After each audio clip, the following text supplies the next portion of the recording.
Hey, what is up guys, it's Shafi from Coves, and today we are continuing on our Instagram reality series, this time with episode 2. Like with every video, I'd like to put out the disclaimer that I'm not trying to actually target anyone or injure their brand, but we're here to actually look at and learn about how photo editing is done, especially on Instagram. Alright, so as requested, we're making longer videos with more in-depth analysis, so let's just crack right into it. Alright, so our first picture is quite simple. We're starting off slow and easy. There isn't a lot of editing going on other than just the face being retouched. In terms of retouching, we're talking skin makeup and a bit of skin smoothing using frequency separation, which is something that's covered on Pixel Perfect's channel. I would also like to point out that there's a bit of liquify tool going on, just a little bit, just a smudge going on, because her facial structure from the picture on the right is alright, it's pretty good to be fair, and the one on the left isn't that far off, so if there is any liquify tool going on, I would guess that it's probably in the chin region, so that chin might have just been pushed a little bit forwards and a bit inwards. If you just suck in your cheeks and pout, like in the blue steel look that Mario Adrian describes here, it is definitely doable, and I've seen it in many photos working as an editor. Now, in terms of color, there isn't a whole lot I can use to figure out if she's done much, especially in the background, since there's no background picture present, it's just her face in frame. And for that reason, I would just assume that she's used a bit of a contrast on the cheeks. That could just be makeup, but you can also do that in Photoshop, just adding some shadows and darkening the cheekbones a bit, just to give it that pop. With all that being said, I'll only give this a 2 out of 5 in terms of the editing used. Alright, so moving right along, we are going into something a bit absurd, fitness motivation. This picture is actually really quite hard, and I probably shouldn't have put a second, but there is a lot going on. There is a couple of things going on that I really wouldn't know. I wouldn't even know where to begin, especially with the nipples. Where are his nipples? Were they edited? And if they were edited out, why would they be edited out? That's so odd to me. Secondly, his waist to hip ratio is very good. Like, I'm talking IFBB pro bodybuilder level good. And for that reason, I mean, men generally don't edit their waists, but it could be a case, and it could just be refraction from the water below, because he is standing partially submerged in water, and for that reason I really wouldn't make much of a comment on the type of editing used here. Rather, we can still talk about the composition, where he's just trying to accentuate his broad shoulders, because that is something you can't really fake. You can't really fake your shoulders in liquify tool, because when you do, it does stretch it out, and it looks very blurry when you try. It's very obvious. It's just one of those things you can't do. But like with waists and your other body features, you can shorten things, but you can't lengthen them in the liquify tool. It's just one of the drawbacks that we have. Now, with all of that preface being said, if we zoom into the photo, we can actually see there is a lot of blurriness, and now I'm a bit suspicious, especially with the length of his clavicle to the ball of his shoulder joint. That's definitely disproportionate. He would have Michael Phelps-like proportions, and except he probably doesn't have the Michael Phelps-like height to justify that kind of shoulder to clavicle ratio. Also, if you pay close attention, you'll see that his left side is considerably longer than his right side, which is why it looks so odd in the first place. It's just, I'd say it's a really bad Photoshop job, and it's so bad that it leaves you confused. It's just, what if this guy actually does look like that? So my verdict on this photo is that he's either a freak of nature, he's a swimming athlete, or this is a very bad Photoshop job. It's one of those three. And I would give this a 3 out of 5 in terms of fakeness. Alrighty, this next photo, it's just way too easy. These wavy line pictures, they're just, how do people not notice that? Do you not look at your own photo after you've finished editing it? And why would you? Okay, so me personally, if I'm ever recommending photoshopping an image, and sometimes we do have to Photoshop images for clients. Generally, I would never ever tell them to stand in front of anything straight, just for this exact reason. It's so easy to detect, and trying to fix this issue is super hard. It takes a lot of time. You basically have to cut out that section from the original image and then like stitch it on to the edited image, just to avoid that bending of the lines. But this is so straightforward. The lines are bent. It's an obvious liquify tool. Like I said before, when you use the liquify tool, you move adjacent pixels with the waist in this case. So when you're shortening your waist, you're also shortening the lines, which causes them to not be straight and parallel.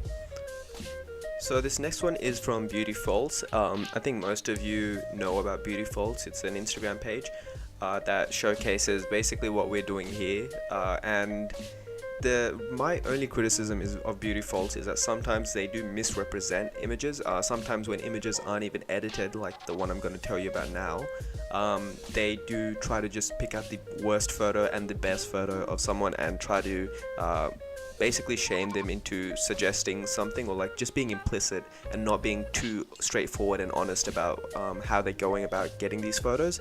And for that reason, I am a bit critical of Beauty Faults, but nonetheless, this is a good example to talk about. In terms of the liquify tool being used here, I really wouldn't criticize her too much for any of this, because if you look at her waist, even in the worst photo that Beauty Faults could find of her, it's already pretty symmetrical and well shaped. And even and in the edited photo, or the supposedly edited photo, it's also it bears a similar proportion and shape to the non-edited one, and for that reason I really can't fault it, or I can't detect anything myself. If you look at the shade of the green water in the right image with the shade of the sky in the left image, it tells me that there's a lot of color grading going on, especially her tan skin is a big giveaway if you look at the two images. Another thing is that the water should reflect the shade of the sky, because that's just how water reflects light, and them not being the same tells me that she did edit the colors in a post-processing software. However, to her credit, that's not much of a sin, because almost all of our photos have to be color graded just because of how cameras pick up light. They're not as good as our eyes, and it's just not fair to the photographer if you can't pick up what our eyes can see. One more thing is that from the left image, it might look like she edited her thigh gap. I'm not really sure what the deal is with that, but I would not say that she actually did, even if it might look like it did, because of how difficult it is to edit straight lines. When you do use the liquify tool, like I mentioned before, it does create jagged lines, and in this case there are no jagged lines, especially on the striped beach towel that she's sitting on. Overall, I would give her a 1 out of 5. I think she's done a pretty legitimate job in the photo. So again, we're using another Beauty Faults image, even though I don't really like them, and it's to highlight the power of skin retouching. So if you look at the two images, I wouldn't say that there's a whole lot of liquify tool going on. Maybe just around the cheeks, the lower cheekbone, and the jawline might just be smoothed up a bit, but then again, that's just an angle thing. I mean, you can just as easily achieve that with an angle and a blue still look. Now, to be completely fair with her skin tone, complexion and porosity match the edited photo very, very closely. I wouldn't even say that she's skin retouched it a whole lot. I don't know, maybe the picture is very low quality on the unedited version, and for that reason I can't really make out the details, but the edited version just has a bit more contrast and a better lighting situation. On the right, it looks like she's in a car, so obviously it's a lot darker. But the edited photo has a slight color gradient where she adjusts her olive skin tone to have a bit more of a tan. Now, I was going to give her a 1 out of 5 in terms of how it's edited, which is, the lower score is better obviously, but if you look at a filtrum, and that's the part directly under the tip of the nose, you'll notice that it's more upturned on the image on the left than the one on the right, and this is part of making your nose less aquiline, where an aquiline nose is considered beak-shaped or eagle-shaped, and people generally don't prefer that in the Western beauty standard, which is why it's often changed and edited, especially the dorsal hump, which is the bridge of your nose. So I just had to get a second opinion from some of my med school friends. That part in particular is called the infotrip break, and when you move that also moves the tip of the nose up, and as you can see from the two images, it's pretty obvious. I just wanted you to be able to put it into words as to why it looks different. Oh no, it's another one of these. Okay, so as you can see, the lamppost is bending because her booty's so big that it warps gravity and time, and for that reason we can see that her waist has also been moved inwards. Like I said before, if you guys really want to do this kind of editing, do not stand in front of anything complex. Alright, the simple rule is stand in front of a white background and you can do anything to the photo. Like you can Photoshop yourself in a plane like this guy did here. Also, Coves has a service where we can do the editing for you, but that's not open just yet because we're focused on teaching the content first before we take in submissions. This picture is also very oversaturated. I can tell because her dress, which I'm guessing was probably like some kind of orange, it has now turned fluorescent and it just hurts to look at. And if you look at the sky and the white snow, it's off-white, so there's definitely been a filter applied. I would say a filter rather than a lookup table because a lookup table is selective, whereas a filter is for everything, and in this case the white snow has turned off-white.